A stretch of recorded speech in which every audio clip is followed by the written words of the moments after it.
महोदय, मुझे social media handle पर एक बात बहुत अच्छी लगी। एक सज्जन ने इस बात को कहा और उसने जो लोग महाकुंभ का विरोध कर रहे थे उनके बारे में उसने बहुत सटीक टिप्पणी की।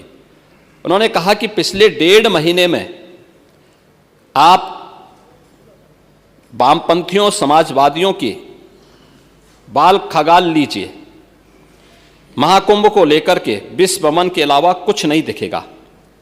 गंदगी, अव्यवस्था, पर्यटकों की परेशानी के अलावा इनकी बजबजाती वाल पर दूसरी कुछ भी नहीं मिलेगा। लेकिन इन सब से इतर धरातल पर इनकी बजबजाती विचारधारा का कोई असर नहीं है।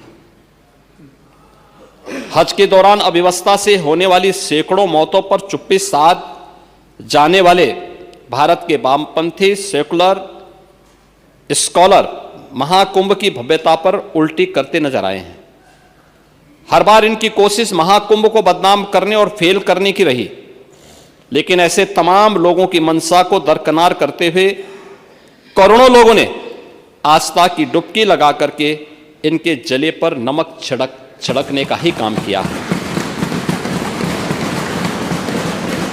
उन्होंने आगे लिखा है कि महाकुंभ के दौरान दुखद हादसा हुआ, इसके बाद भी आस्था और विश्वास तमाम परेशानियों पर भारी पड़ी। तीर्थयात्री समस्त परेशानियों और मुश्किलों का पहाड़ चढ़कर भी प्रयागराज महाकुंभ पहुंचे, वहां से स्नान कर खुशी खुशी वापस लौटे। रिश्तों के जटिल समीकरण का परिभाषा गढ़ता महाकुंभ अब समारोह की ओर है, लेकिन यहां से निकला संदेश हर सनातन के मन में अमिट छाप छोड़ गया है, जो वर्षों तक लोगों की बतकही और कहानियों में जीवंत रहेगा। हर तरफ अपनी मां और बुजुर्गों को महाकुंभ में अनाथ छोड़ देने वाले बेटे रहे हों, तो दूसरी तरफ अपनी सास को पीठ पर उठाकर कुंभ स्नान कराने वाली बहू भी रही है। लेकिन सनातन विरोधियों को नजर केवल गंदगी पर पड़ी। मैं अध्यक्ष महोदय वह चित्र लेके आया हूं। ये देखिए, एक बहू है अपने सास को पीठ पर लाद करके जा रही है महाकुंभ स्नान करने के लिए।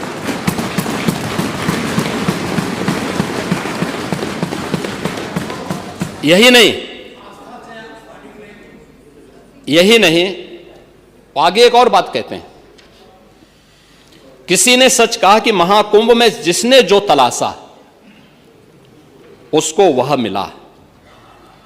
गिद्धों को केवल लाश मिली, सूअरों को गंदगी मिली,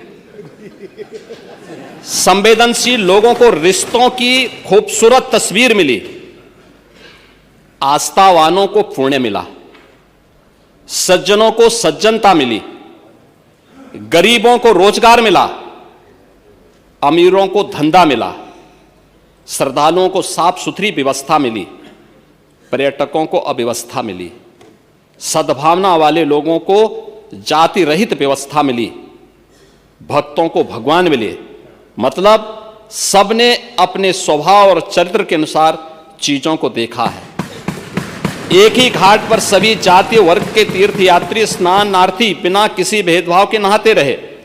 सनातन की सुंदरता आखिर समाजवादी और वामपंथियों को कैसे नजर आएगी?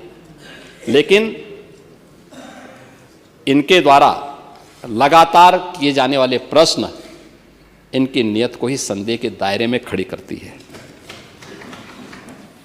महोदय, ये टिप्पणी अचानक नहीं है।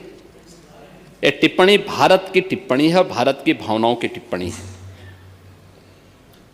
और जो स्वयं कुछ कर नहीं सकते थे, जिन लोगों ने अपने समय में इस पूरे आयोजन को अव्यवस्था और भ्रष्टाचार का शिकार बनाया था, आज वे महाकुंभ पर इस प्रकार की टिप्पणी करके भारत की भावनाओं के साथ ही खिलवाड़ करने का काम कर रहे हैं।